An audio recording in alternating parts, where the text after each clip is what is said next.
ఈరోజు మా అమ్మగారి రెసిపీలో మీతో నేను షేర్ చేస్తున్నాను కొబ్బరన్నం అండి.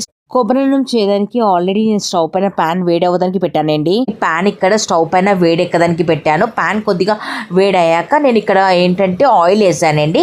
ఆయిల్ కూడా కొద్దిగా వేడెక్కిన తర్వాత ఇప్పుడు ఇక్కడ పల్లీలు వేసాను.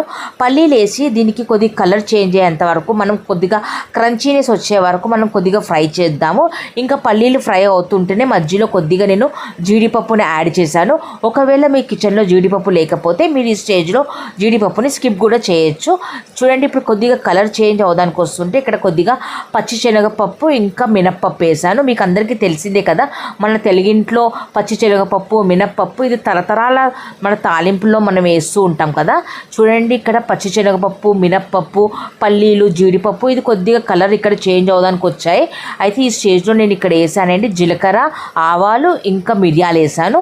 ఇప్పుడు ఇక్కడ జీలకర్ర ఆవాలు మిరియాలని కూడా కొద్దిగా మంచిగా ఫ్రై చేసుకుందాం. ఇవి మంచిగా ఫ్రై అయిన తర్వాత ఈ స్టేజ్లో నేను ఇప్పుడు ఇక్కడ ఇంగువ పొడి వేస్తున్నానండి. ఇంగువ పొడిని వేసాక దాన్ని కూడా మంచిగా మిక్స్ చేశాను. ఇక్కడ మిక్స్ చేసిన తర్వాత ఇప్పుడు నేను వేస్తున్నాను ఇక్కడ కరివేపాకు పచ్చిమిరపకాయలు ఇంకా ఎండుమిరపకాయలు. పచ్చిమిరపకాయలు ఇంకా ఎండుమిరపకాయలు మీ కారానికి తగ్గట్టు మీరు తక్కువ ఎక్కువ మీరు చేసుకోవచ్చు. ఇక్కడ చూడండి, ఇవన్నీ మంచిగా కొద్దిగా ఫ్రై అయిన తర్వాత ఇప్పుడు ఈ స్టేజ్లో నేను ఇక్కడ చూడండి ఫ్రై మంచిగా అయ్యాయి. ఇప్పుడు నేను ఈ స్టేజ్లో ఇక్కడ వేస్తున్నాను ఉప్పు వేస్తున్నాను, సాల్ట్ మీ రుచికి తగ్గట్టు మీరు తక్కువ ఎక్కువ మీరు చేసుకోవచ్చు. ఇవన్నీ కొద్దిగా మంచిగా మిక్స్ చేద్దాం. ఇక్కడ చూడండి, ఇప్పుడు ఇవన్నీ కొద్దిగా నేను మంచిగా మిక్స్ చేస్తున్నాను.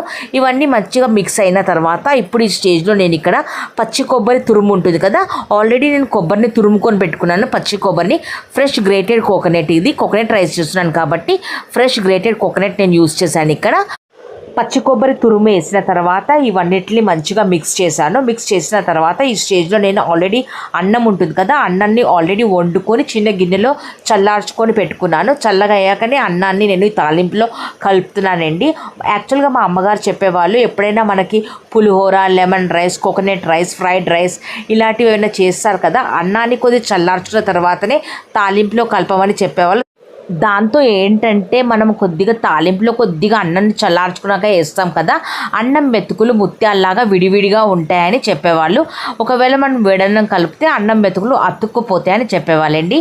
ఇదే ఈరోజు ఒక సింపుల్ రెసిపీ, మా అమ్మగారు నేర్పించిన కొబ్బరన్నం రెసిపీ మీతో కూడా షేర్ చేశానండి. కొబ్బరి పాలేసి కూడా కొబ్బరన్నం రెసిపీ చేస్తారు. ఆ రెసిపీ కూడా నేను త్వరలో మీతో షేర్ చేస్తాను. చూసారా, ఇక్కడ మా భోజనం టైం కూడా అయిపోయింది. ఇక్కడ నేను ప్లేటింగ్ చేసి మీకు చూపెడుతున్నాను. ఈరోజు మా భోజనంలో కొబ్బరన్నము పైనుంచి కొద్దిగా పచ్చి కొబ్బరి తురిమేసి మీకు ప్లేటింగ్లో చూపెడుతున్నాను. ఇక్కడ సరేనండి, ఈరోజు బ్లాగ్ నేను ఇక్కడ ఎండ్ చేస్తున్నాను.